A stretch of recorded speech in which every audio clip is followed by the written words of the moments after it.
Hello friends, कैसे हो सब लोग। आई होप सब लोग अच्छे होंगे, बेहतर होंगे और स्वस्थ होंगे। Welcome to Affairs Cloud learn to lead. मैं हूं आपका दोस्त आशु और आज हम डिस्कस करेंगे बहुत ही इंपॉर्टेंट करंट अफेयर 21 मई 2021 के।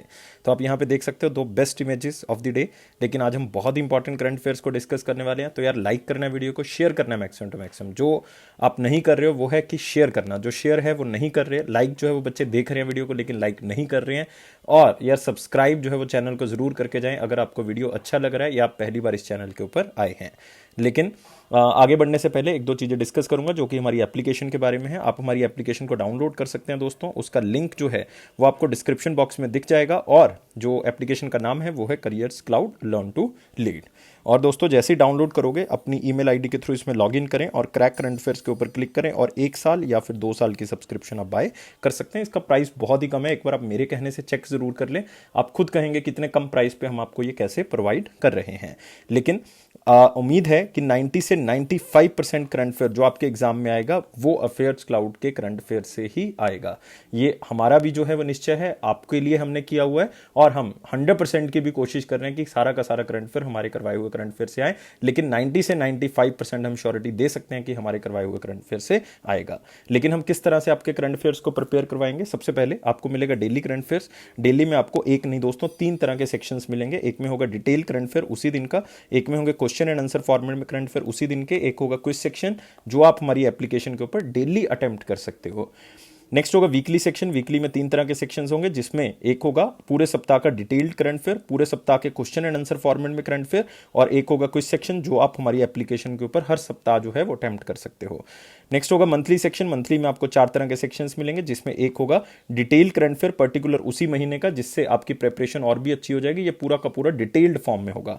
उसको रिवाइज करने के लिए आप क्वेश्चन एंड आंसर पीडीएफ का यूज करें, मतलब सारे क्वेश्चन एंड आंसर फॉर्मेट में होंगे ताकि आप उसको अच्छे से एग्जाम से पहले रिवाइज कर सको। एक हम आपको प्रोवाइड करेंगे बेस्ट 100 करंट अफेयर्स, वो भी क्वेश्चन एंड आंसर फॉर्मेट में, ताकि आप एग्जाम से पहले बार बार उसको रिवाइज कर सको। एक होगा दोस्तों पॉकेट पीडीएफ, नाम से पता लग रहा है एग्जाम से पहले जल्दी जल्दी में करंट अफेयर को रिवाइज करने के लिए 1 लाइन में या 2 लाइन में आप जो है वो यहां से उठा सकते हो। तो ये हो गया डेली, वीकली और मंथली करंट अफेयर। लेकिन आपकी प्रिपरेशन को और बेहतर करने के लिए हम आपको प्रोवाइड कर रहे हैं टॉपिक वाइज पीडीएफ, मतलब हम 20 उस तरह के टॉपिक्स लेके आ रहे हैं जो आपके एग्जाम के लिए क्या होंगे, इंपॉर्टेंट होंगे। हर तरह के टॉपिक जो हर एग्जाम के लिए इंपॉर्टेंट है, हम 20 ऐसे टॉपिक को कवर कर रहे हैं। आप एग्जाम से पहले किसी भी टॉपिक को रिवाइज करना चाहते हैं तो यहां से आप रिवाइज कर सकते हो। नेक्स्ट होगा दोस्तों बैंकिंग अवेयरनेस सेक्शन, उन बच्चों के लिए जो बैंकिंग एग्जाम की तैयारी कर रहे हैं। 3 तरह के सेक्शन होंगे जिसमें एक में डिटेल करंट अफेयर होगा बैंकिंग एंड इकोनॉमी का, एक होगा क्वेश्चन एंड आंसर फॉर्मेट में current affair banking and economy के, एक होगा दोस्तों क्विज सेक्शन जो आप हमारी एप्लीकेशन के ऊपर अटेम्प्ट कर सकते हो। नेक्स्ट होगा एग्जाम पीडीएफ। एग्जाम पीडीएफ का मतलब एक ही पीडीएफ से आप पूरे साल का करंट अफेयर रिवाइज कर सकते हो, मतलब जो 2021 का पिछला करंट अफेयर जा चुका है 4 महीनों का, 5 महीनों का, तो आप यहां से रिवाइज कर सकते हो। नेक्स्ट होगा स्पेशल करंट अफेयर। इसमें हम आपको बजट और इकोनॉमिक सर्वे प्रोवाइड कर रहे हैं, मतलब इसमें फैक्चुअल डाटा बजट और इकोनॉमिक सर्वे से रिलेटेड होगा और साथ ही साथ एक्सपेक्टेड क्वेश्चन आंसर जो आपको एग्जाम में आ सकते हैं। नेक्स्ट दोस्तों कवर करेंगे स्टेट करंट अफेयर, उन बच्चों के लिए जो स्टेट एग्जाम भी दे रहे हैं। हम हर स्टेट और यूनियन टेरिटरी को कवर कर रहे हैं, तो इससे आपकी स्टेट प्रेपरेशन भी जो है वो अच्छी हो जाएगी। तो गाइस इसके लिए कोई अलग अलग सब्सक्रिप्शन नहीं है, सारे करंट अफेयर एक ही सब्सक्रिप्शन में आपको मिलेंगे। लेकिन आपने करना क्या है, आप हमारी एप्लीकेशन को डाउनलोड करें करियर्स क्लाउड को, लिंक जो है वो डिस्क्रिप्शन बॉक्स में दिया हुआ है। उसके बाद ईमेल आईडी के थ्रू लॉग इन करें, क्रैक करंट अफेयर्स के ऊपर क्लिक करें और 1 साल या 2 साल की सब्सक्रिप्शन आप बाय कर सकते हैं। प्राइस यार दोनों का बहुत कम है, एक बार मेरे कहने से चेक जरूर कर लें। लेना ना लेना आपकी चॉइस है, लेकिन चेक जरूर कर लें। और इतने कम प्राइस पे हम प्रोवाइड कर रहे हैं, उसके ऊपर भी 10% एक्स्ट्रा डिस्काउंट अगर आप इस कोड को यूज करते हैं। अगर आपकी कोई क्वेरी है तो इस ईमेल आईडी पे हमें भेज दें, इस नंबर पे कॉन्टैक्ट कर सकते हैं या किसी भी कमेंट में अपना कमेंट छोड़ दें, मैं जरूर आपका रिप्लाई जो है वो कर दूंगा। तो स्टार्ट करते हैं 21 मई 2021 का करंट अफेयर। लेकिन उससे पहले सारे बच्चों से रिक्वेस्ट करना चाहूंगा फिर से कि यार लाइक प्रोवाइड करने आपने कितने 700 प्लस, और सब्सक्राइब करना है चैनल को और शेयर करना है मैक्सिमम टू मैक्सिमम। तो आज का सेशन स्टार्ट करेंगे मोस्ट इंपॉर्टेंट क्वेश्चन के साथ। लेकिन सारे बच्चों से कहना चाहूंगा कि यार टेलीग्राम का ग्रुप जो है वो ज्वाइन कर लें। बहुत से बच्चे कह रहे थे कि सर टेलीग्राम का ग्रुप चाहिए, सारी नोटिफिकेशन आपको वहीं पे मिलेगी। और टेलीग्राम का ग्रुप ज्वाइन करने के लिए लिंक जो है वो डिस्क्रिप्शन बॉक्स में दिया हो, वहां से आप इसको डाउनलोड जो है वो या ज्वाइन जो है वो कर सकते हैं। तो पहला क्वेश्चन है मोस्ट इंपॉर्टेंट सेक्शन में, what is the rank of India in the 57th renewable energy country attractiveness index May 2021। तो दोस्तों याद रखना है, ये renewable energy country attractiveness index है। तो नाम से पता लग रहा है ये बेसिकली क्या करता होगा, इस इंडेक्स के अंदर ये बताया गया होगा कि कितनी कंट्रीज में इन्वेस्टमेंट रिन्यूएबल एनर्जी के लिए बढ़ी है और कितनी कंट्रीज में जो है वो कम हुई है, मतलब कितना वो कंट्री अट्रैक्टिव रहा है रिन्यूएबल एनर्जी के अंदर इन्वेस्टमेंट करने में। तो इंडिया का स्थान आपने बताना है, जब भी कोई इंडेक्स आता है मैंने हमेशा कहा है कि तीन चीजें जो है वो आपने याद रखनी है। एक तो इंडिया का स्थान कौन सा है दोस्तों, और वो किसने जो है वो रिलीज किया है इंडेक्स या लॉन्च किया है, और तीसरी चीज कौन सी कंट्री ने इसके अंदर टॉप किया है। तो जिस कंट्री ने टॉप किया दोस्तों वो तो होगी यूनाइटेड स्टेट्स ऑफ अमेरिका, मतलब सबसे ज्यादा अट्रैक्ट जो है वो यूनाइटेड स्टेट्स ऑफ अमेरिका ने किया है। कौन सी कंपनी ने इसको रिलीज किया दोस्तों, ये कंपनी का नाम है अर्न्स्ट एंड यंग। तो याद रखना है कौन सी कंपनी है, अर्न्स्ट एंड यंग, ERNST और यंग, जो कि यूनाइटेड किंगडम बेस्ड एक कंपनी है। और इंडिया का स्थान दोस्तों कौन सा है, थर्ड स्थान है, क्योंकि दूसरा स्थान जो है वो दोस्तों किसका है, चाइना का है। तो याद रखना है पहला स्थान जो है वो USA का है, दूसरा चाइना का है और तीसरा स्थान किसका होगा, इंडिया का। मतलब आंसर क्या होगा, बी होगा। और इसमें टोटल कितनी कंट्रीज को आंका गया है, इसमें टोटल 40 कंट्रीज को आंका गया है जो रिन्यूएबल एनर्जी के ऊपर काम कर रही हैं। और इंडिया का स्थान जो बड़ा है, क्योंकि पिछले साल भी ये रैंकिंग जो है वो आई थी, और मैं आपको बताना चाहता हूं कि साल में 2 बार आती है दोस्तों रैंकिंग, और पिछले साल जो रैंकिंग आई थी, लास्ट रैंकिंग थी, उसमें इंडिया का स्थान 4th था। मतलब इंडिया का स्थान बड़ा है अभी और आगे आया है। इसके पीछे कारण है हमारा सोलर फोटोवोल्टिक सेक्टर, मतलब सोलर एनर्जी में हमने जो है वो यहाँ पे हम कह सकते हैं हमने उसमें बढ़ावा किया, 2% तक रिन्यूएबल एनर्जी जो है वो इंडिया ने बढ़ाई है, और ग्लोबल लेवल पे भी 2% जो है वो बढ़ी है। तो आप देख सकते हो India climbs to third spot on the Ernst and Young index on impressive show by solar photovoltaic segment, photovoltaic के कारण जो बढ़ चुका है। इंडिया का जो स्कोर है वो दोस्तों 66.2 है, और थर्ड रैंक है 40 कंट्रीज में से। किसने रैंक को पब्लिश किया बता चुके हैं, यूनाइटेड स्टेट्स का पहला स्थान है, चाइना का जो है वो दूसरा है। और मैं बता चुका हूं पिछले रैंक में इंडिया का स्थान 4th था, लेकिन अब जो है वो इंडिया का स्थान 3rd है। सोलर फोटोवोल्टिक सेक्टर जो है वो इंडिया में इंक्रीज हुआ है, मतलब ये माना जा रहा है कि 2020 में इंडिया ने 39 गीगावाट जो है वो सोलर फोटोवोल्टिक के ऊपर काम किया, इतनी एनर्जी जो है वो इंस्टॉल की है सोलर फोटोवोल्टिक की। तो ये बहुत बड़ा मतलब अचीवमेंट है इंडिया के लिए भी कि हम रिन्यूएबल एनर्जी के ऊपर क्या कर रहे हैं, फोकस कर रहे हैं। और वैसे आपको पता है कि इंडिया का रिन्यूएबल एनर्जी के ऊपर टारगेट 175 गीगावाट है 2022 तक, और 2030 तक जो है वो हमारा टारगेट कितना है, 450 गीगावाट। और आपको पता है रिसेंटली हमने एक न्यूज़ कवर की थी लास्ट सेक्शन के अंदर कि यार 450 गीगावाट को अचीव करने में यूनाइटेड स्टेट्स ऑफ अमेरिका हमारी क्या करेगा, हेल्प करेगा। और नेट जीरो एमिशन के ऊपर बात हो रही है, उसके ऊपर खर्च करने की बात हो रही है, तो हम बिल्कुल उसके ऊपर काम जरूर करेंगे। तो 2-3 चीज़ें याद रखनी है, किसने रिलीज किया, इंडिया का स्थान क्या है और ये चीज़ है क्या। और रिसेंटली एक रैंक रिलीज किया गया दोस्तों वर्ल्ड इकोनॉमिक फोरम की तरफ से, वो रैंक का नाम है ग्लोबल एनर्जी ट्रांजिशन इंडेक्स। तो 87th रैंक है इंडिया का, याद रखना आपने। इसकी एक रिपोर्ट वर्ल्ड इकोनॉमिक फोरम ने दी थी, फोस्टरिंग इफेक्टिव एनर्जी ट्रांजिशन 2021। तो एक तो ये याद रखना है ग्लोबल एनर्जी ट्रांजिशन इंडेक्स कौन देता है, वर्ल्ड इकोनॉमिक फोरम देता है, और इसमें इंडिया का स्थान 87th है। इसमें सबसे टॉप पे कंट्री थी स्वीडन दोस्तों, स्वीडन था, दूसरे नंबर पे नॉर्वे था, तो ये आप याद रख सकते हो। और अर्न्स्ट एंड यंग ग्लोबल के बारे में कुछ याद करने की जरूरत नहीं है, यूनाइटेड किंगडम बेस्ड कंपनी है। नेक्स्ट आते हैं दोस्तों अगले क्वेश्चन के ऊपर, what is the name of Iran most powerful super computer which was launch recently. तो 2 चीजें याद रखनी है, एक तो दोस्तों वो सुपर कंप्यूटर है सबसे बड़ी बात, और दूसरा वो कौन सी कंट्री का है, ईरान का है। तो इसका नाम क्या है, सिमोर्ग है दोस्तों। तो आंसर क्या होगा इसका, डी होगा। और ये आप देख सकते हो कि बहुत बड़े इसमें जो हैं वो रैक्स बनाए गए हैं, और इस रैक्स को संगठित करके सुपर कंप्यूटर को डिजाइन किया गया जिसका नाम है सिमोर्ग। लेकिन इसका एक नाम जो है वो स्पेलिंग में थोड़ा सा चेंज जो है वो आ सकता है। अगर मैं इसका नाम लिख दूं सिमुर्ग, तो दोस्तों ये सेम ही बात है, तो कंफ्यूज नहीं होना, क्योंकि ये एक मिथिकल जानवर का नाम है। मतलब जानवर भी नहीं कह सकता, पक्षी कह सकता हूं। तो एक मिथिकल पक्षी है जिसका नाम जो है वो माना जा रहा है क्या है, सिमोर्ग या सिमुर्ग, उसके नाम से रखा गया है। और दोस्तों इसके ऊपर बहुत अच्छा खासा पैसा खर्च किया गया है। यह बनाया है अमीर कबीर यूनिवर्सिटी ऑफ टेक्नोलॉजी ने, जो कि ईरान में स्थित है। और इसके ऊपर दोस्तों बहुत पैसा खर्च किया गया, 173 करोड़ रुपीस इंडिया के अकॉर्डिंग जो है वो इसके ऊपर खर्च किए गए। स्पीड अच्छी खासी है, 0.56 पेटाफ्लॉप्स, जो कि सुपर कंप्यूटर्स की आप कह सकते हो मापने की एक क्षमता है पेटाफ्लॉप्स, तो उसको भी आप याद रखोगे। और दोस्तों याद रखना है एक चीज आपने बहुत ही इंपॉर्टेंटली कि ये ईरान ने बनाया, और नाम इसमें जो है वो क्या है, वो बहुत ज्यादा इंपॉर्टेंट है। और नेक्स्ट जनरेशन सुपर कंप्यूटर भी ईरान बना रहा है जिसका नाम क्या है, मरियम। जो ये आप रेड कलर में देख रहे हो वर्ड, ये आपके लिए बहुत बहुत ज़्यादा इंपॉर्टेंट है, जिसका नाम क्या है, मरियम। ये एक आप कह सकते हो बहुत ही रिनाउंड ईरानियन मैथमेटिशियन है, साइंटिस्ट हैं, जिनका नाम है मरियम मिर्जा खानी। तो उनके नाम से जो है वो रखा गया। और ये नेक्स्ट जनरेशन सुपर कंप्यूटर भी कौन बना रहा है, ईरान जो है वो बना रहा है। तो मरियम जो है वो याद रखेंगे। और एक आपने याद रखना है सिमोर्ग। ये दो चीजें आपके लिए इंपॉर्टेंट है। और ईरान आपको पता है कैपिटल जो है वो कौन सी है, ईरान की तेहरान है दोस्तों। और प्राइम मिनिस्टर जो है वो मुस्तफ़ा अल कादहिमी है। मैं लिख देता हूं यहां पे ताकि आपको कोई याद रह सके, ये मुस्तफ़ा।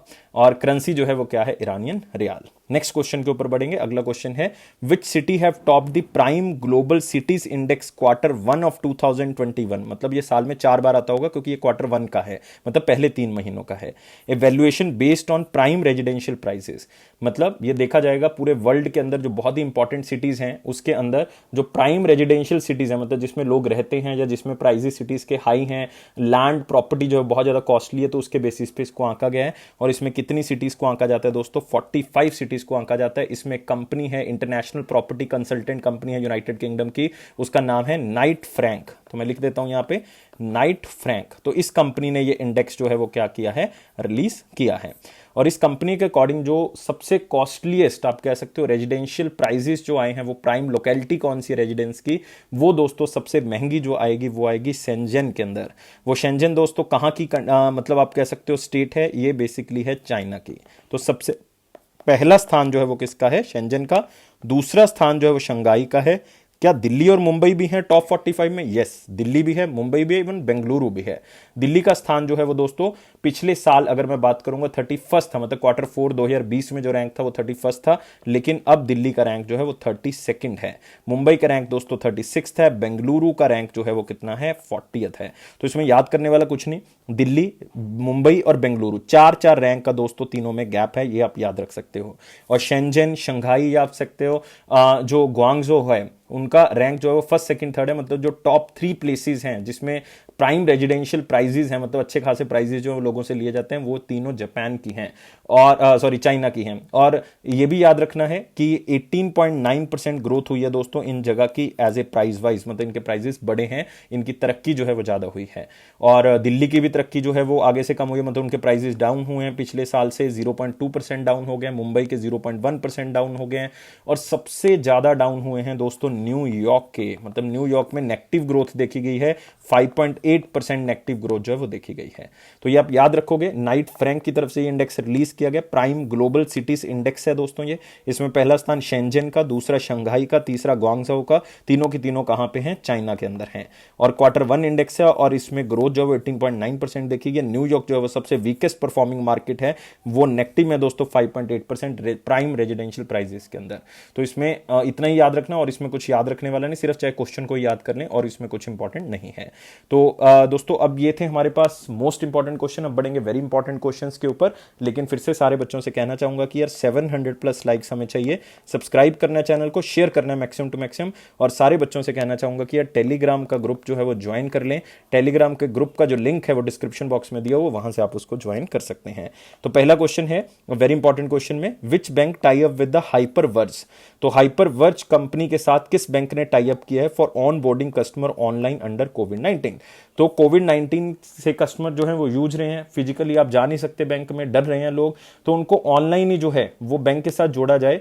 तो एक बैंक ने जो है वो हाइपरवर्ज कंपनी के साथ टाई अप किया है ताकि सब तरह की ऑनलाइन सहायता जो है प्रोवाइड कर सकें। और ये बैंक दोस्तों कौन है, SBI, state bank of India ने यह सहायता प्रदान करने के लिए हाइपरवर्ज को चुना है। तो बैंक भी इंपॉर्टेंट है दोस्तों, कंपनी इंपॉर्टेंट है, क्योंकि ये वो कंपनी है जो SBI को वीडियो KYC के ऊपर जो है वो अपनी सहायता प्रोवाइड करेगी। मतलब अगर किसी बंदे को SBI की कोई फैसिलिटी चाहिए तो वो ले सकता है डिजिटल तौर पे, और उसका वीडियो KYC जो है वो सोल्यूशन कौन प्रोवाइड करेगा, हाइपरवर्ज। जो इसकी एक्यूरेसी दोस्तों मानी जाती है 99.5% एक्यूरेसी मानी जाती है, जो कि SBI को एक convenient digital banking services provide करने के लिए हेल्प जरूर करेगा।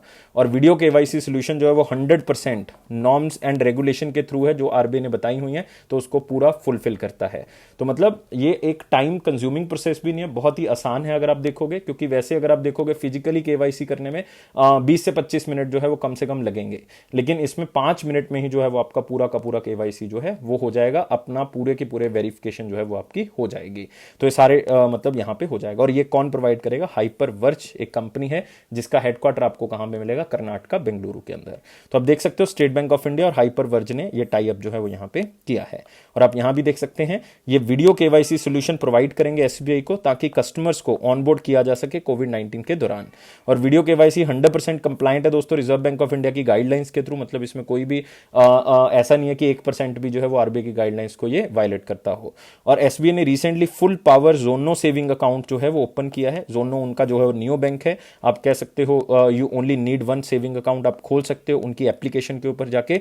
लेकिन ये इंस्टेंटली खोला तो जाएगा, लेकिन इसमें भी वीडियो केवाईसी होगी 4 सिंपल स्टेप्स में, जो कि कौन प्रोवाइड करेगा? ये हाइपरवर्ज जो कंपनी है बेसिकली वो क्या करेगी? इसको प्रोवाइड करेगी। तो ये सारी चीजें आपने दोस्तों याद रखनी है, खास करके इसमें एसबीआई हमारे लिए इंपॉर्टेंट हो जाता है। एसबीआई का आपको पता है कि 1955 में बनाया गया था, 1 जुलाई 1955 according to SBI act of 1955। इसके चेयरमैन आपको पता है दिनेश कुमार खरा जी हैं, और हेडक्वार्टर इसका मुंबई है, और इसकी टैगलाइन है the banker to every bank, the banker to every bank. अगले क्वेश्चन के ऊपर बढ़ेंगे। What is the name of world largest and most powerful space science telescope? जिससे मतलब ये अगर ये मतलब सक्सेसफुल हो जाता है, इसको लॉन्च करने में हम सक्सेसफुल हो जाते हैं, तो यूनिवर्स की उत्पत्ति कैसे हुई हम उसके बारे में भी जान सकते हैं। तो इसका पूरा प्री लॉन्च टेस्ट जो है वो हो चुका है, इसका फाइनल टेस्टिंग चल रहा था अभी, तो वो हो चुका है। और इस टेलीस्कोप का दोस्तों नाम क्या है? James Webb space telescope. तो याद रखना है, जेम्स वेब स्पेस टेलीस्कोप का जो आप कह सकते हो लास्ट लॉन्च है, जो इसका फाइनल लॉन्च है वो हो चुका है। और आप देख सकते हो ये इस तरह का दिखता है। और नासा का ये जायंट वेब टेलीस्कोप जो है वो अपने प्री लॉन्च में सक्सेसफुल रहा। अब इसको भेजा जाएगा, मतलब आप कह सकते हो कि ये टेलीस्कोप जो है वो fitted with a 5 metre launch vehicle, मतलब उसको 5 मीटर लॉन्ग व्हीकल के ऊपर जो है वो एडजस्ट किया गया है, ताकि ये अपने आप को फोल्ड कर सके और खुल सके। मतलब क्योंकि एक्सपैंड होगा, ये लाइक एक फ्लावर की तरह होगा, जिसको ऑरिगेमी स्टाइल आप कह सकते हो कि ये पूरा का पूरा संगठित हो जाता है, फिर पूरा का पूरा खुल जाता है। और इस टेस्ट के बाद all of the telescope movable parts will be confirmed in testing, मतलब जितने भी पार्ट्स हैं वो सारे के सारे काम करते हुए दिख रहे हैं, सही तरह से काम कर रहे हैं। और जब उनका ऑपरेशन का टाइम आएगा और वो सही तरह से काम करेंगे उसी एनवायरनमेंट के अंदर, ये मानना जो है वो इस टेलीस्कोप के मतलब नासा का जो है वो मानना है। तो मतलब आप देख सकते हो यहाँ पे कि किस तरह से जिस टेलीस्कोप को बनाया गया और इससे यूनिवर्स की उत्पत्ति का जो है वो हमें पता लग सकता है। और दोस्तों याद रखना है, इस टेलीस्कोप का नाम जो है वो आपके लिए क्या है? इंपॉर्टेंट है, बिल्कुल इंपॉर्टेंट है आपके लिए टेलीस्कोप का नाम, ये आपने याद रखना है। और नाम क्या है यहाँ पे? James Webb space telescope. और दोस्तों जब फाइनल टेस्ट हुआ था तो 6.5 मीटर का इसका एक मिरर है, जो कि पूरी तरह से खोला गया और उसने अपने आप को लॉक किया। फिर उसके बाद 1.6 मिलियन किलोमीटर, मतलब इतना सफर इन्होंने तय करना है, इस पूरे टेलीस्कोप ने इतनी जर्नी तय करेगा। फिर उसके बाद ये यूनिवर्स के ओरिजिन को देखने के लिए जो है वो तैयार हो जाएगा। तो मतलब अगर ये यात्रा सक्सेसफुल रहती है तो बिल्कुल हम कुछ नई चीजें जो है यहाँ से खोज सकते हैं। नासा का जो है वो यहाँ पे अध्ययन होगा। तो आगे बढ़ते हैं, लेकिन नासा के बारे में दोस्तों याद रखना है, नासा मतलब यूएसए की स्पेस एजेंसी है, लेकिन इसके एडमिनिस्ट्रेटर जो है वो कौन है? Bill Nelson. तो जरूर याद रखेंगे कौन है? Bill Nelson. तो अगले क्वेश्चन के ऊपर आते हैं दोस्तों। अगला क्वेश्चन है हमारे पास, which bank launched digital loan processing system for MSME and agri borrowers. मतलब जो micro small and medium industries हैं या एग्रीकल्चर बोरर्स हैं, उनको लोन प्रोसेस करने में पूरा का पूरा प्लेटफॉर्म जो है वो डिजिटल कर दिया गया है। हम यहाँ पे कौन से बैंक की जो है वो बात कर रहे हैं? तो यहाँ पे दोस्तों बात हो रही है एचएसबीसी की। मतलब यहाँ पे बात हो रही है, यहाँ पे एचएसबीसी की बात नहीं हो रही है दोस्तों, क्योंकि एमएसएमई और एग्री बोरर्स भी हैं। अगर ओनली एमएसएमई होता तो जो है वो किसके लिए था? ये एचएसबीसी था। लेकिन अभी यहाँ पे बात किसकी हो रही है? आईडीबीआई की बात हो रही है, industrial development bank of India limited की यहाँ पे बात हो रही है, जो एमएसएमईज और एग्री बोरर्स के बारे में बात कर रहा है। तो IDBI bank launch digital loan processing system for MSME and agri borrowers, मतलब जो भी आपने लोन लिया हुआ है तो उसके बेसिस पे जितना भी उसका प्रोसेसिंग होगा सारा का सारा क्या होगा? ऑनलाइन जो है वो लिया जाएगा। तो आईडीबीआई के बारे में यहाँ पे याद रखना, आईडीबीआई के बारे में आपको बताऊंगा, लेकिन इसमें होगा क्या कि जितना भी सारा सिस्टम है, जो भी पॉलिसीज हैं, आप कह सकते हो कि जितनी भी डॉक्यूमेंटेशन है वो सारी की सारी ऑनलाइन ही जो है वो की जाएगी।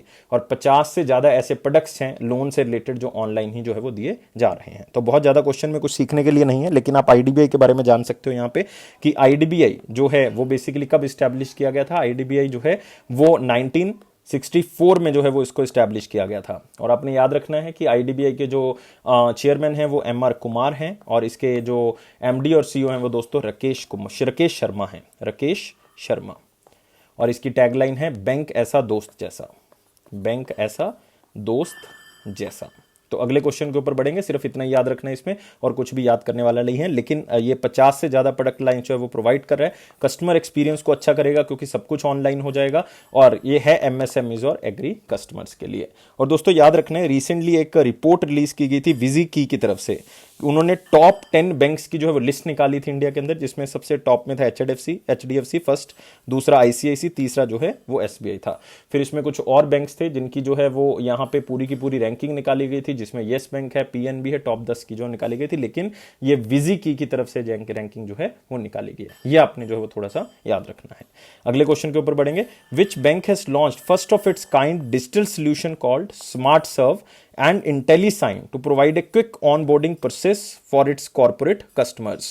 सो इस क्वेश्चन के अंदर तीन चीजें हैं specially for the banking student. एक तो आपने याद रखना है स्मार्ट सर्व, एक है IntelliSign, मतलब नाम से पता लग रहा है इंटेलिजेंट साइन करने में हेल्प करेगा, मतलब ऑनलाइन ही साइन जो है वो कर सकते हो। तो ये हो गया IntelliSign का मतलब। तो स्मार्ट सर्व मतलब आपको कोई स्मार्ट सर्विस जो है ये प्रोवाइड कर रहा है और ये दोस्तों कॉर्पोरेट कस्टमर्स के लिए है क्योंकि उनको ही ज़रूरत है, ज़्यादा बिजी हैं, उनको डिजिटली जो है वो साइन करने की ज़रूरत है, तो इसलिए ये प्लेटफॉर्म जो है वो उनके लिए बनाया गया है। और ये कौन सा बैंक है दोस्तों? HSBC। इंडिया की यहाँ पे बात होगी तो आंसर क्या होगा? ए होगा। तो Hong Kong and Shanghai bank corporation India, उन्होंने लॉन्च किया डिजिटल बैंकिंग सोल्यूशन स्मार्ट सर्व और IntelliSign, और इसका नाम भी ऐसे रखा गया HSBC स्मार्ट सर्व, जो कि आप क्या होगा ऑनलाइन ऑनबोर्डिंग जो है वो हो सकती है, लाइफ साइकिल मैनेजमेंट सोल्यूशन आपको मिल जाएगा इसके अंदर। मतलब क्या होगा, सिंपल वर्ड्स में आप कह सकते हो कि कोई भी डॉक्यूमेंट आपने अपलोड करना है, कोई डाटा सबमिट करना है, डॉक्यूमेंट्स को डायरेक्टली और सिक्योरली जो है वो आपने कंफर्म करना है, तो आप ऑनलाइन ही जो है वो क्या कर सकते हो, स्मार्ट सर्व प्लेटफॉर्म के थ्रू कर सकते हो।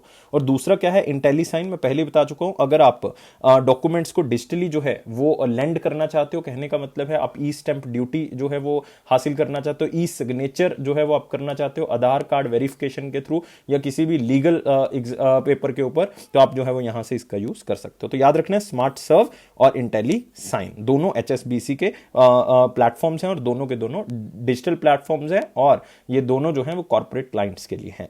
और HSBC इंडिया ने रिसेंटली जो है वो गूगल पे और वीजा के साथ भी साइन किया tokenisation of its credit cards.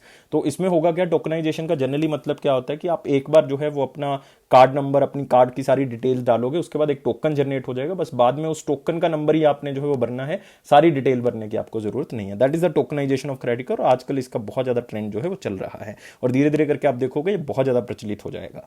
और HSBC इंडिया के बारे में बताना चाहूंगा, 1853 में जो है वो इसको ओपन किया गया था, हेडक्वार्टर मुंबई महाराष्ट्र है, इसके सीईओ सुरेंद्र रोश हैं। लेकिन याद नहीं रखना दोस्तों, सुरेंद्र रोशा जी जो है वो इसके MD और CEO हैं, तो लेकिन इंपॉर्टेंट नहीं आपके लिए। तो अगले क्वेश्चन के ऊपर बढ़ेंगे। Veteran Congress leader and former chief minister of which state Jagannath Pahadia ji passed away. उनका देहांत हो गया दोस्तों। वो कौन सी स्टेट के चीफ मिनिस्टर रह चुके हैं, इवन वो 2 स्टेट्स के गवर्नर भी रह चुके हैं। ये भी मैं आपको बता दूंगा कि कौन सी स्टेट्स हैं। तो पहले गवर्नर के बारे में बता देता हूं कौन सी स्टेट के रह चुके हैं, लेकिन उसी के साथ आपने याद रखना है कि वो दोस्तों हमारे पास क्या है साथ में, वो हमारे साथ में चीफ मिनिस्टर भी हैं। चीफ मिनिस्टर क्या है, कौन सी स्टेट के हैं? राजस्थान के हैं। तो बिल्कुल याद रहेगा, मेरे ख्याल से बच्चों को कोई भी दिक्कत जो है इसके अंदर नहीं आएगी। और इनका नाम है जगन्नाथ पहाड़िया जी। ये 1980 से लेके 81 तक जो हैं वो राजस्थान के चीफ मिनिस्टर रह चुके हैं। और इसमें खास बात क्या है कि ये फर्स्ट दलित चीफ मिनिस्टर हैं दोस्तों राजस्थान के, फर्स्ट दलित चीफ मिनिस्टर। और ये कौन सी 2 स्टेट्स के गवर्नर भी रह चुके हैं? बिहार और हरियाणा के गवर्नर भी रह चुके हैं। तो याद रखना है, बिहार और हरियाणा के गवर्नर भी रह चुके हैं। तो दोस्तों बहुत ही इंपॉर्टेंट क्वेश्चन है, इसको याद रखना आपने, खास करके जो राजस्थान के स्टूडेंट्स हैं उनके लिए बहुत इंपॉर्टेंट है। तो आप यहां पे देख सकते हो, former Rajasthan chief minister Jagannath Pahadia ji, उनका देहांत हो गया है और 1980 से 81 तक वो रहे हैं और फर्स्ट दलित चीफ मिनिस्टर राजस्थान के, हरियाणा और बिहार के गवर्नर भी रह चुके हैं और 4 बार लोकसभा के सदस्य भी रह चुके हैं, मतलब ऑलमोस्ट 20 साल लोकसभा के सदस्य रह चुके हैं। तो अगले क्वेश्चन के ऊपर आएंगे। नाम जो है वो यहां पे इंपॉर्टेंट है। What is the theme of world metrology day 2021? तो सबसे पहले आपको ये पता होना चाहिए दोस्तों, ये मेट्रोलॉजी डे कब मनाया जाता है? ये हर साल 20 मई को मनाया जाता है। अब क्यों मनाया जाता है ये बहुत इंपॉर्टेंट है, क्योंकि बच्चे यहां पे जो कंफ्यूजन क्रिएट करेंगे वो कहां पे करेंगे। एक होता है दोस्तों वर्ल्ड मेट्रोलॉजिकल डे, एक है वर्ल्ड मेट्रोलॉजी डे। दोनों में डिफरेंस है। अगर मेट्रोलॉजी की बात कर रहे हैं तो वो बात कर रहे हैं हम पानी की, हम बात कर रहे हैं यहाँ पे मेरीन सिक्योरिटी की, तो यहाँ पे हो रही है मेट्रोलॉजी, मतलब हम बात करें मेजरमेंट की, मीटर्स, किलोग्राम, हम बात करें मेजरमेंट की। तो इसका मतलब नाम से अगर आप आइडिया लगाओगे तो थीम क्या होगा, मेजरमेंट फॉर हेल्थ। तो इसका आंसर क्या होगा, ए होगा। मतलब मेजरमेंट फॉर हेल्थ का मतलब है कि हेल्थ और वेलबींग के लिए जो है वो हर बंदे की जान जो है वो यहाँ पे होनी चाहिए, तो मतलब उसके लिए मेजरमेंट जो है वो बहुत जरूरी है। तो मतलब 20 May world metrology day, the ocean our climate and weather, ये दोस्तों वर्ल्ड मेट्रोलॉजिकल डे का जो है वो थीम है। याद रखना है किसका है, world meteorological day, the ocean our climate and weather. ये किस दिन मनाया जाता है दोस्तों, 23 मार्च को इसको सेलिब्रेट किया जाता है। द क्लॉक इज टिकिंग, तो इसमें कुछ बताने वाली बात नहीं, बहुत कर चुके हैं। वर्ल्ड ट्यूबरक्लोसिस डे, जो कि कब मनाया जाता है, 24 मार्च को इसको सेलिब्रेट किया जाता है, 24 मार्च। और वैल्यूइंग वाटर दोस्तों, वर्ल्ड वाटर डे 22 मार्च को सेलिब्रेट किया जाता है, 22 मार्च को सेलिब्रेट किया जाता है। तो कंफ्यूज नहीं होना, वर्ल्ड मेट्रोलॉजिकल और वर्ल्ड मेट्रोलॉजी में, और एग्जामिनर बहुत बार ये क्वेश्चन पूछता है, इसलिए मैंने आपको यहां पे दोनों ऑप्शन से इस क्वेश्चन को करवाया है। मेजरमेंट फॉर हेल्थ इसका क्या होगा, थीम होगा।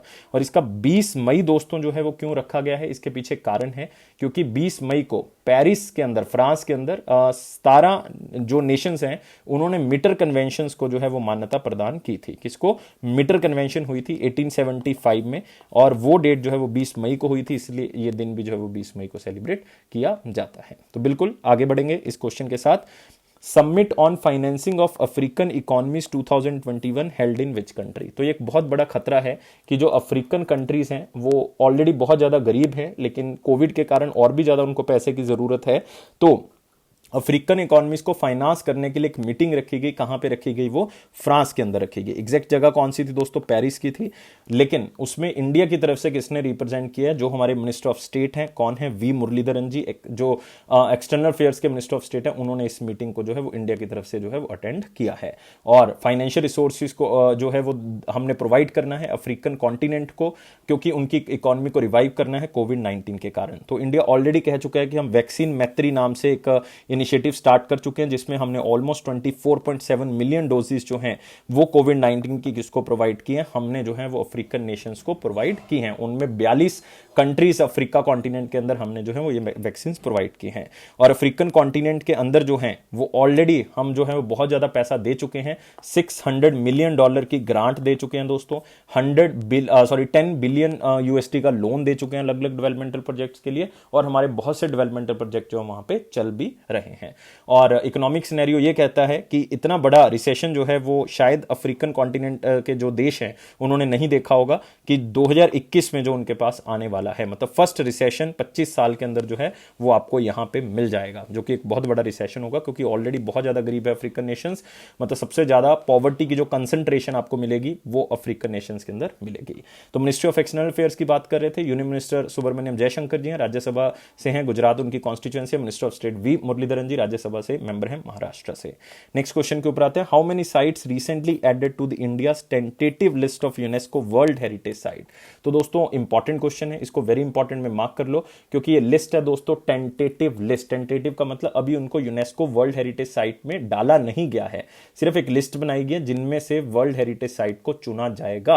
और इंडिया ने, जो आर्कियोलॉजिकल सर्वे ऑफ इंडिया है इंडिया का, उन्होंने 9 साइट्स के बारे में कहा था, लेकिन इन्होंने 6 साइट्स को जो है वो कहा है कि हम टेंटेटिव लिस्ट में डाल लेते हैं, क्योंकि आपकी ऑलरेडी जो है वो 42 साइट्स हमारे पास हैं, 6 ये हो जाएंगी, तो टोटल कितनी हो जाएंगी, 48 साइट्स अभी टेंटेटिव लिस्ट में है। तो टेंटेटिव का मतलब इनमें से कुछ साइट्स है वो यूनेस्को की वर्ल्ड हेरिटेज लिस्ट में जो है वो आ जाएंगी। तो आंसर क्या होगा, रिसेंटली कितनी साइट्स को टेंटेटिव लिस्ट में डाला गया, 6 को डाला गया है। और दोस्तों याद रखना है 48 होगी ये लिस्ट अब। और टोटल पूरे वर्ल्ड में अगर आप देखोगे ना, वर्ल्ड हेरिटेज साइट्स की जो मतलब वैल्यू है वो, मतलब आप कह सकते हो कल्चरल बेसिस पे, या आप कह सकते हो कोई भी किसी कंट्री को लगता है कि इसकी वैल्यू जो है वो हमने इसको बचा के रखना है किसी भी तरह से, तो कल्चरल हो, नेचुरल हेरिटेज हो, उसकी यूनिवर्सल वैल्यू हो, तो उसको बचाने के लिए हम ऐसा काम जो है वो करते हैं। और आपने याद रखना है दोस्तों, बहुत ही इंपॉर्टेंट, कि इंडिया के अंदर 38 यूनेस्को वर्ल्ड हेरिटेज साइट्स हैं। कितनी है, 38 यूनेस्को वर्ल्ड हेरिटेज साइट। और first ever world heritage site India के अंदर अंदर कौन सी थी? अजंता केव्स थी दोस्तों। कौन सी थी? अजंता केव्स हैं उसमें, आगरा फोर्ट है, एलोरा केव्स है, ताजमहल है। ये 4 साइट्स इकट्ठी ऐड की गई थी 1983 में। मैं दोबारा से रिपीट कर रहा हूं, अजंता और एलोरा केव्स हैं, दोनों महाराष्ट्र में हो गया, आगरा फोर्ट यूपी के अंदर हो गया, ताजमहल यूपी के अंदर हो गया। ये 1983 में ऐड की गई थी। और आपको पता है कि जयपुर जो है वो वर्ल्ड हेरिटेज साइट में ऐड किया गया था 2019 में। ये भी क्वेश्चन बहुत बार पूछा जा चुका है। तो टेंटेटिव लिस्ट है, अभी मतलब डाला नहीं गया, तो फिर से आपने याद रखना है। और फोर्ट सिटीज ऑफ ग्वालियर और ओरछा फोर्ट्स मध्य प्रदेश के कहां पे डाले गए हैं? World heritage cities under urban landscape city programme के अंदर जो है वो डाले गए हैं। ये दोस्तों याद रखना है, वर्ल्ड हेरिटेज लिस्ट के अंदर तो डाले गए हैं, लेकिन उनकी सब लिस्ट कौन सी है? Urban landscape city programme. और यूनेस्को के बारे में खास तौर से याद रखना है, हेडक्वार्टर इसका पेरिस फ्रांस के अंदर है दोस्तों। और इसका जो डायरेक्टर जनरल है इनके, वो ऑड्रे अजौले हैं। कौन है? Audrey Azoulay. तो यहां पे आप देख सकते हो वो कौन कौन सी जगह है, लेकिन याद करने की ज़्यादा ज़रूरत नहीं है क्योंकि अभी बनी नहीं है ये। एक है हमारे पास मराठा मिलिट्री आर्किटेक्चर महाराष्ट्र के अंदर, temples of Kanchipuram Tamil Nadu, Satpura tiger reserve सबको पता है मध्य प्रदेश के अंदर। एक है हमारे पास हीरे बेंकल जो कि एक मेगालिथिक साइट है कर्नाटका के अंदर। एक है बेदाघाट लेमता घाट, वो कि कहाँ पे है? मध्य प्रदेश के अंदर, क्योंकि नर्मदा वैली वाला एरिया है। एक है गंगा घाट्स, वो उत्तर प्रदेश के अंदर आपको पता ही है। तो सिर्फ एक बार पढ़ लें ताकि आपको थोड़ी सी लोकेशन का भी आइडिया हो जाएगा कि कौन सी कहाँ पे है। तो नेक्स्ट क्वेश्चन के ऊपर आते हैं। Which state approved the proposal of allocate 50 acre of land to establish the National Institute of Medicine plant in the state? तो मेडिसिनल प्लांट्स का एक इंस्टीट्यूट खुलने जा रहा है दोस्तों। इसके लिए 50 एकड़ लैंड जो है मतलब वो एलोकेट जो है वो कर दी गई है। कौन सी स्टेट ने उसको एलोकेट किया है? तो मैं आपको एक हिंट बताता हूं, ये एक जगह है, एक डिस्ट्रिक्ट है, आप कह सकते हो सिंधुदुर्ग। सिंधुदुर्ग डिस्ट्रिक्ट के अंदर ये 50 एकड़ लैंड मिलेगी। और सिंधुदुर्ग डिस्ट्रिक्ट जो है वो कहाँ की है? महाराष्ट्र की। मतलब महाराष्ट्र जो सरकार है, उद्धव ठाकरे जो चीफ मिनिस्टर हैं, उन्होंने डिसाइड किया कि 50 एकड़ लैंड जो है वो हम किसको देंगे? मिनिस्ट्री ऑफ आयुष को, क्योंकि ये मेडिसिनल प्लांट्स बनाने का जो काम होगा वो स्टेट गवर्नमेंट के साथ साथ मिनिस्ट्री ऑफ आयुष मतलब सेंट्रल गवर्नमेंट भी करेगी। और आयुष का मतलब आपको पता ही है, आयुर्वेदा, योगा, न्यूरोपैथी, सिद्धा, सोवारिगपा और होम्योपैथी। और मिनिस्ट्री ऑफ आयुष आपको पता है जो श्रीपद येसो नाइक जी हैं, नॉर्थ गोवा उनकी कॉन्स्टिट्यूएंसी, वहां से ये इलेक्टेड हैं। तो आप यहां पे देख सकते हो Maharashtra gives node setup A national institute for medicinal plants. और ये सिंधुदुर्ग डिस्ट्रिक्ट में खोला जाएगा। अगर आप महाराष्ट्र से बिलोंग करते हैं तो याद रखना ये आदली विलेज या अदाली विलेज में खोला जाएगा और मिनिस्ट्री ऑफ आयुष को ये दी गई है। और ये वन स्टॉप सेंटर होगा दोस्तों मेडिसिनल प्लांट्स की हर तरह की रिक्वायरमेंट को पूरा करने के लिए।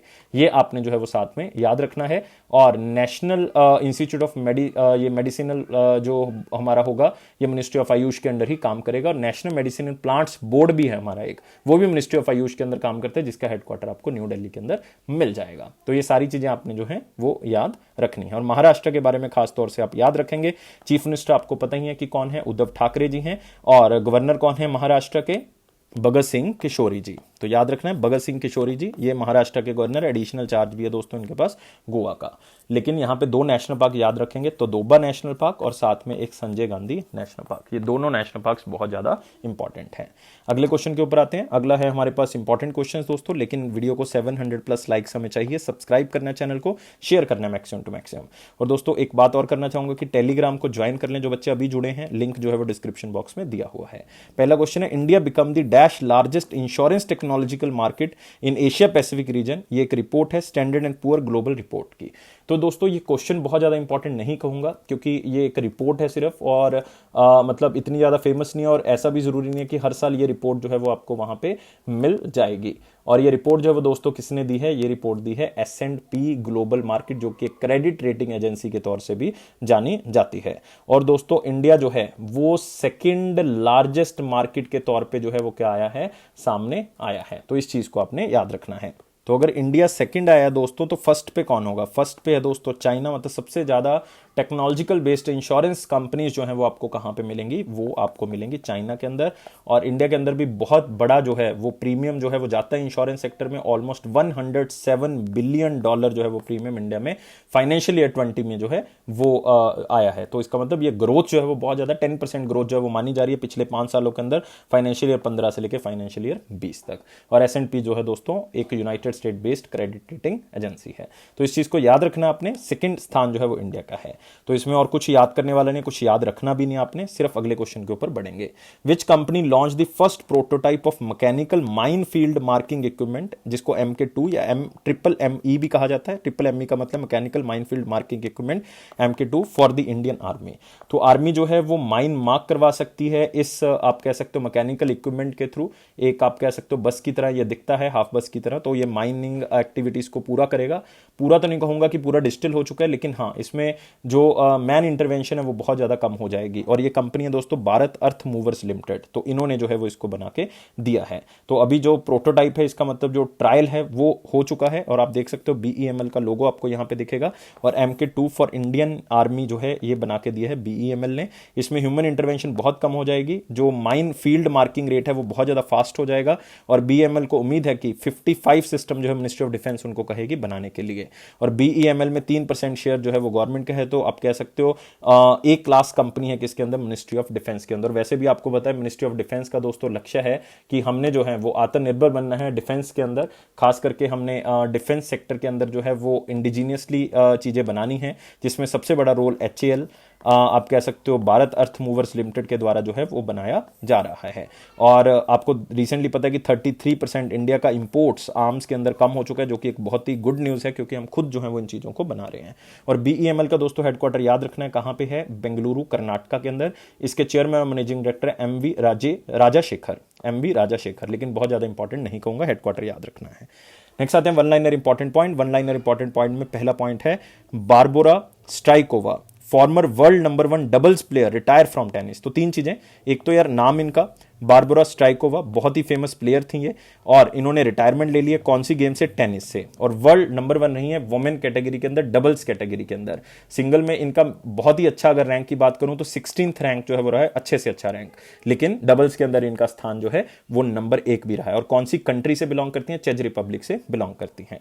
नेक्स्ट आते हैं report on social security exchange by SEBI, जो इनका एक टेक्निकल ग्रुप बनाया गया था। उन्होंने एडवाइस किया not allowed political religious firms for social security exchange. तो याद रखना है दोस्तों, सोशल सिक्योरिटी एक्सचेंज की बात हो रही है, तो आपको पता होना चाहिए कि सोशल सिक्योरिटी एक्सचेंज में एक आप कह सकते हो कमेटी बनाई गई थी, एक टेक्निकल ग्रुप बनाया गया था हर्ष मनावला के अध्यक्षता में। और उन्होंने जो है वो गाइडलाइंस दी है सेबी को कि यार आपने अलाउ नहीं करना ना ही पॉलिटिकल रिलीजियस ऑर्गेनाइजेशन को, ना ही ट्रेड ऑर्गेनाइजेशंस को, कॉर्पोरेट फाउंडेशंस को, हाउसिंग कंपनीज को, कि आप जो है वो सोशल सिक्योरिटी एक्सचेंज के अंदर जो है वो आप अपने फंड्स को जो है वो बढ़ा सकते हो। हर्ष मनावला आपको पता है फॉर्मर चेयरमैन है नाबार्ड के।